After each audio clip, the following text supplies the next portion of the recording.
Zdravíčko, priatelia, feláci a feláčky, moje meno je Selassie a vítam vás pri ďalšom pokračovaní z našej úspešnej série 5+5. V dnešnej epizódke z tejto série sa pozrieme na 10 najbizarnejších trendov, ktoré obleteli svet, alebo ktoré dnešným svetom ešte stále letia. Nebudeme ďalej kecať, poďme na to.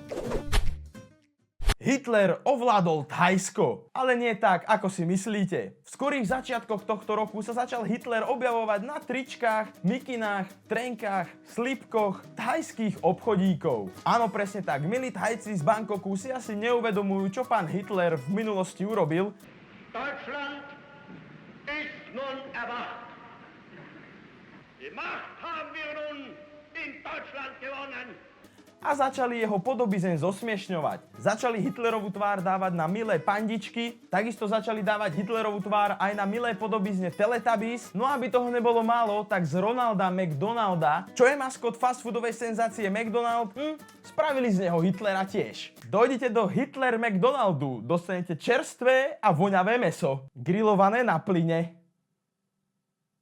Druhým z našich trendov sú východoafrické metalové hlavy. Metalové skupiny a metalová hudba bola vždy niečo, čo bolo v Afrike tabu. Jednoducho metalová hudba sa do Afriky dostávala veľmi ťažko. No až niekedy pred 2 rokmi sa tam dostala táto metalová hudba a rebeli a rôzne iné skupiny, ktoré boli dosť násilné, sa rozhodli, že budú uznávať metalovú hudbu. Začali nosiť kožené veci, začali nosiť reťaze visiace s vačkou a začali si dávať mená, ktoré súviseli s metalom. Napríklad Gunsmoke alebo Demon. Dámy a páni, kto z vás je fanúšikom metalu a v škole ho neuznávajú za to, že nosí kožené veci, mal by sa ísť pozrieť do východnej Afriky a tam vás zoberú k sebe.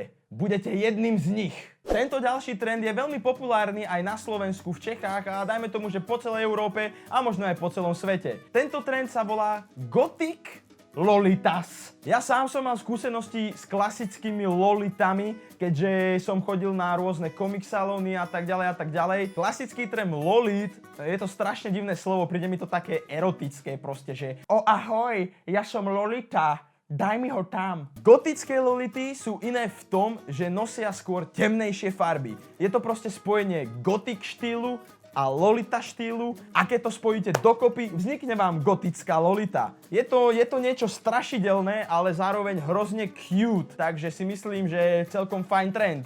Samozrejme, Japonsko ako inak. Dôležitým faktom je to, že každá gotická lolita musí mať dážniček. Jednoducho, keď je niekto oblečený ako lolita alebo ako gotická lolita a ide na ulicu a nemá so sebou dážnik, ostatným príde hlúpa. Tento trendíček, čo príde, neviem, či vám mám k nemu aj niečo povedať, má názov, že elfie boty a pozrite sa na to.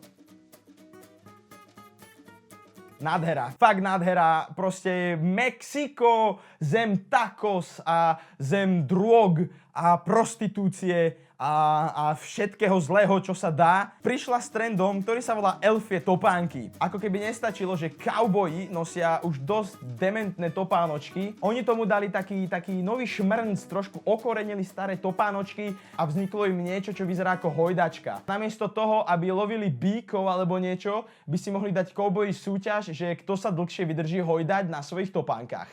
Nasledujúci trend je asi najhorší z celého nášho zoznamu, pretože je to úplne mimo. Sú to tzv. Meggings.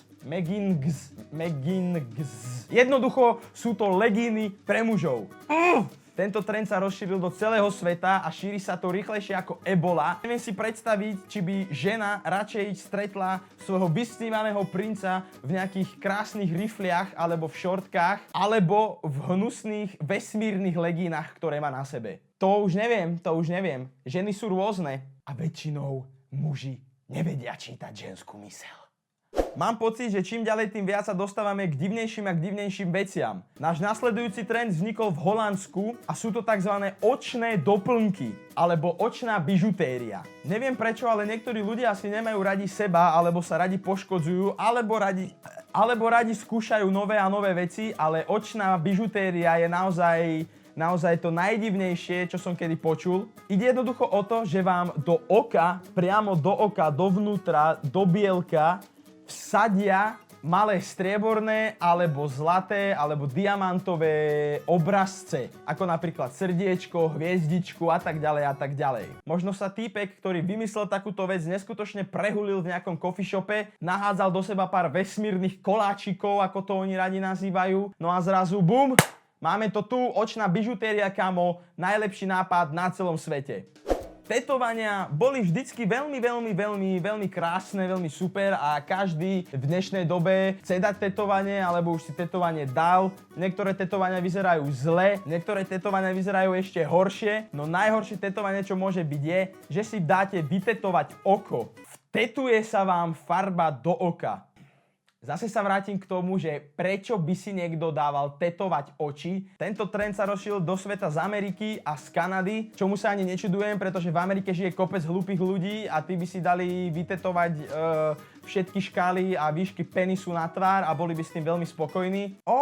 Ešte, že máš na tvári každý druh penisu, pretože neviem nájsť ten svoj. Kámo, poslúž si, kľudne si nájdi ten svoj, mám tu všetky. Dostávame sa k posledným 3 veciam z dnešnej epizódy a tento trend je divný. Je to divné. Není to ani tak zarážajúce, skôr je to také, že sa nad tým zamyslím a poviem si, že what the fuck is this shit, man? Je to trend s názvom Manba. Tento trend vznikol v Japonsku. Neviem, jak to opísať tak, aby si tomu pochopili všetci vrátane mňa. Predstavte si, že ste človek, ktorý má rád divné show a predstavenia a žijete v Japonsku.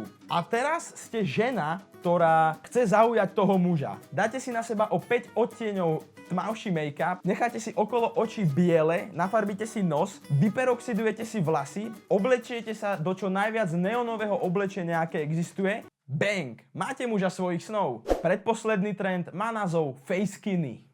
Áno, bikini a face. Face skinny. Sú to jednoducho plavky na tvár. Tento trend je v Číne v posledných rokoch veľmi populárny a jednoducho I don't fucking know why this shit happens. Kebyže som 8-ročné dieťa a idem sa zabaviť na pláž a z vody sa vynorí 10 babiek, ktoré majú na sebe celotelové plavky a majú ešte aj hen takú tú divnú masku na tvári, tak sa asi zoserem do štím a už nikdy na pláž nepôjdem. Budem mať fóbiu z vody, budem mať fóbiu zo starých babiek a budem mať fóbiu aj z masiek.